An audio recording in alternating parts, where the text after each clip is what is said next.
బండి సంజయ్ గారు ఈరోజు మీరు ఎక్కడో మాట్లాడుతూ రాష్ట్రంలో నిన్న రాహు కేతు సభలు పెట్టినట్టుగా అటు బీఆర్ఎస్ పార్టీ నాయకుడు కేసీఆర్ని కాంగ్రెస్ పార్టీ ముఖ్యమంత్రి రేవంత్ రెడ్డి గారిని ఉద్దేశించి నవగ్రహాల సబ్జెక్టు తీసుకున్నట్టున్నావు రాహు కేతు అని. నేను ఒకటి అడగదలుచుకున్న మనమే గ్రహము అని. ఎందుకంటే అసలు మనం ఉన్నామా లేదా ఈ 9 గ్రహాలల్లో ఏదైనా మంచి చేయడానికి కానీ చెడు చేయడానికి కానీ ఈ రాష్ట్ర భవిష్యత్తు కోసం కానీ మనదేమన్నా ఉందా పాత్ర లేదా? ఎందుకంటే ఏమాత్రం లేనట్టే కనపడుతుంది. మనం ఏమైనా ప్రెస్ మీట్లకే అంకితమో,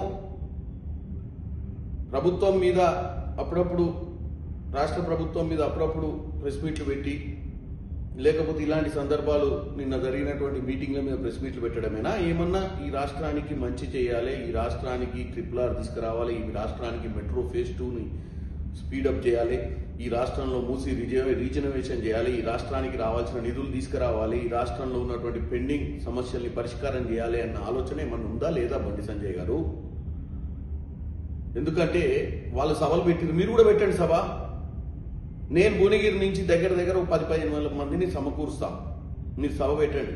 కానీ సభ అంశం ఏముండాలంటే మీరు కూడా మంచి చేసే ఆలోచనతోటి ఈ రాష్ట్రానికి మీరు రావాల్సిన నిధులు, మా భువనగిరి ప్రాంతంలో మూసి రీజనరేషను, మంచినీళ్ళు వచ్చి మా రైతులు మంచి పంటలు పండించుకొని ఆరోగ్యంగా ప్రజల నుండి గ్రౌండ్ వాటర్లో కూడా కలుషితం కాకుండా ఉండే విధంగా గోదావరి నీళ్ళు తీసుకొచ్చి ఏదైతే మూసి రీజనరేషన్ చేస్తున్నారో దీన్ని ఇమీడియట్గా అప్రూవ్ చేయించే ప్రక్రియ తీసుకోండి. మీరు మీ మిత్రులు క్యాబినెట్ ర్యాంక్ హోదాలో ఉన్నటువంటి కిషన్ రెడ్డి గారు అది తీసుకొని మీరు ప్రెస్ మీట్ పెట్టి పార్టీలకు అతీతంగా జనాన్ని తరలిరమ్మని చెప్పండి, మేమందరం కూడా సహకరిస్తాం.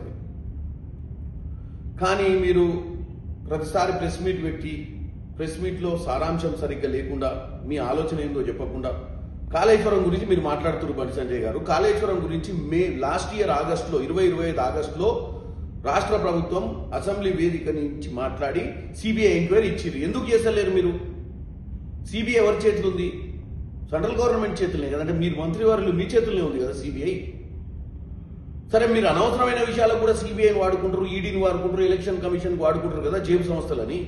మరి ఈ రాష్ట్రంలో జరిగినటువంటి దోపిడీని మీద మేము సిబిఐకి ఎంక్వైరీ ఇస్తే 24 గంటలు రన్ చేస్తామని కిషన్ రెడ్డి గారు చెప్పినప్పుడు ఎందుకు ఇన్ని నెలలు పట్టింది చెప్పండి? అడిగేటోళ్ళు లేడు అనుకుంటున్నారా మీరు? ఇవాళ మీరు ప్రెస్ మీట్ పెట్టి చెప్పండి, లేదా ఒక లెటర్ రాయండి సిబిఐకి డైరెక్టర్కి.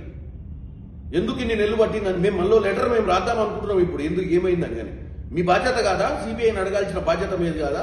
కాళేశ్వరం లాంటి ఏటీఎంలో ఈ రోజు అప్పటికి వాళ్ళకి ఏటీఎం అయింది, ఇప్పుడు వీళ్ళకి ఏటీఎం అయింది. ఏటీఎం కానీ ఏముందాడా?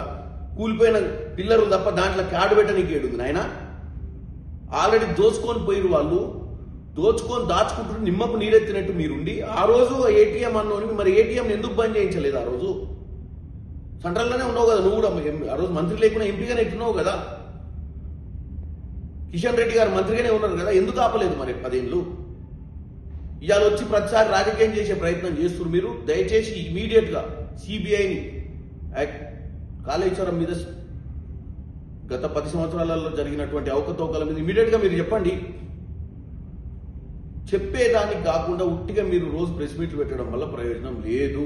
కిషన్ రెడ్డి గారు, మీరు ఏ గ్రహమో చెప్పి ఆ గ్రహం వల్ల ఈ రాష్ట్రానికి ఏం ప్రయోజనం కూడా చెప్పాలి.